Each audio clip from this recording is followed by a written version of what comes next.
আজকের রেসিপি একাদশী রান্না ডালিয়ার খিচুড়ি।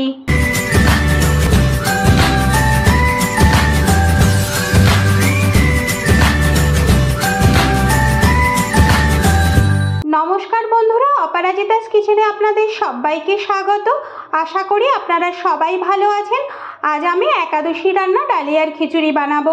কিভাবে খুব সহজে এটা আমি বানাবো তা দেখে নিই।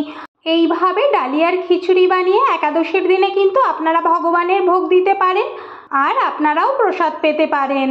একাদশীর দিনে ডালিয়ার খিচুড়ি বানানোর জন্য আমি এখানে আলু, কাঁচকলা, কুমড়োকে কেটে নিয়েছি। কেটে এগুলো আমি ধুয়ে নিয়েছি আর দুটো কাঁচা লঙ্কা মাঝখান থেকে চিড়ে নিয়েছি। আর এখানে আমি 1 বাটি পরিমাণ ডালিয়া নিয়েছি। এবার এখানে আমি একটা কড়াই বসিয়ে গরম করে নিয়েছি। এই গরম কড়ার মধ্যে আমি পরিমাণ মতো সানফ্লাওয়ার অর্থাৎ সূর্যমুখী তেল দিয়ে দিলাম। আপনারা যারা ঘি পছন্দ করেন তারা কিন্তু এখানে সূর্যমুখী তেলের পরিবর্তে 2 চামচ ঘি দিয়ে দিতে পারেন। আমি এখানে সূর্যমুখী তেলেই করব, ওই জন্য আমি এখানে সানফ্লাওয়ার অয়েলটা দিয়ে দিলাম, ঘিটা স্কিপ করে দিলাম। তেলটা গরম হয়ে গেছে। এবার এর মধ্যে আমি 1/2 চামচ গোটা জিরে, একটা তেজপাতা আর একটা শুকনো লঙ্কাকে ফোড়ন দিয়ে দিলাম। এবার এর মধ্যে আমি 1 চামচ আদা কুচি দিয়ে দিলাম।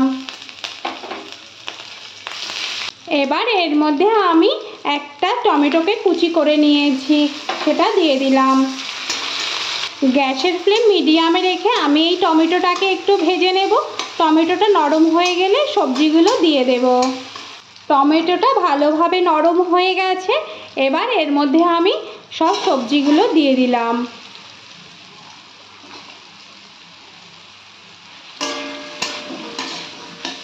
কাঁচা লঙ্কা দুটো দিয়ে দিলাম। এবার আমি এর মধ্যে 1 চামচ সৈন্ধব লবণ দিয়ে দিলাম। একাদশীর দিনে কিন্তু সৈন্ধব লবণটাই দিতে হয় তরকারিতে। অন্য রেগুলার নুন কিন্তু ওই দিন খাওয়া যায় না, অনেকেই এটা খান না। সৈন্ধব লবণটা দিয়ে আমি কিন্তু 2-3 মিনিট ভালো করে একটু কষে নিচ্ছি। এবার এর মধ্যে আমি 1 চামচ জিরের গুঁড়ো দেব। একাদশীর দিনে কিন্তু তরকারিতে সব রকম মশলা দেওয়া যায় না, জিরে, আদা আর কাঁচা লঙ্কা এগুলোই দেওয়া যায়, গোলমরিচ। আমি এখানে জিরে দিয়েই করছি আজকে। সবজিটা আমার ভালোভাবে কষে নেওয়া হয়ে গেছে 3-4 মিনিট ধরে। এবার আমি এর মধ্যে যে ডালিয়াগুলো রেখেছিলাম বাটিতে সেগুলো সব দিয়ে দিলাম। এবার ভালোভাবে একটু নেড়ে নেব। অনেকে আবার কিন্তু ডালিয়া একাদশীর দিনে পান না, কিন্তু যারা ডালিয়া পান তারা কিন্তু এইভাবে ডালিয়ার খিচুড়ি বানিয়ে একাদশীর দিনে ভগবানকে সেবা দিতে পারেন। গ্যাসের ফ্লেম কিন্তু আমি মিডিয়ামেই রেখেছি। এবার আমি এর মধ্যে পরিমাণ মতো জল দিয়ে দেব।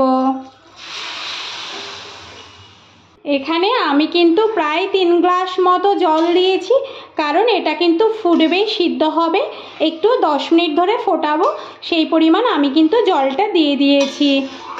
আপনারা কিন্তু আপনাদের পরিমাণ মতো জলটা দেবেন। আপনারা কিন্তু এইভাবে ডালিয়ার খিচুড়ি বানিয়ে কিন্তু একাদশী বা কোনো উপোসের দিনে এইভাবে বানিয়ে কিন্তু আপনারা পরিবেশন করতে পারেন। এবার এটা ঢেকে দিয়ে মিডিয়াম আঁচে আমি কিন্তু 10 মিনিট ফুটিয়ে নেব। তবে 5 মিনিট পর আমি কিন্তু ঢাকাটা সরিয়ে একটু খিচুড়িটা নেড়ে দেব, কারণ নিচে কিন্তু লেগে যায়। এই জন্য আমি কিন্তু একটু মাঝে মাঝে নেড়ে দেব।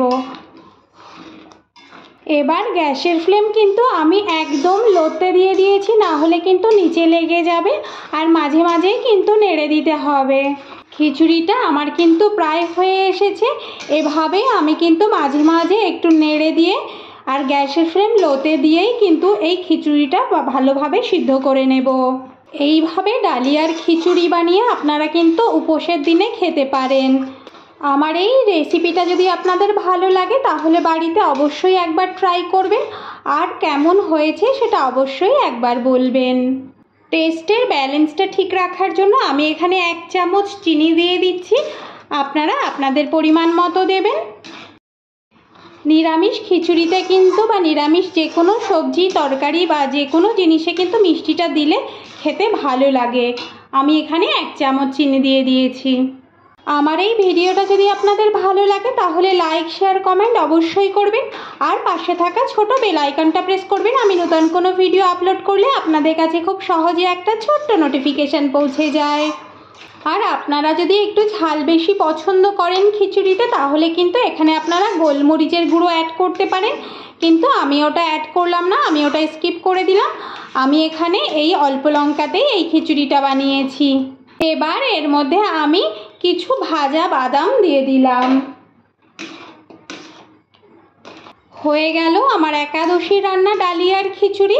এবার আমি এটা নামিয়ে পরিবেশন করে ফেলবো। হয়ে গেল আমার একাদশীর রান্না ডালিয়ার খিচুড়ি, আমি এটা পরিবেশন করে ফেলেছি।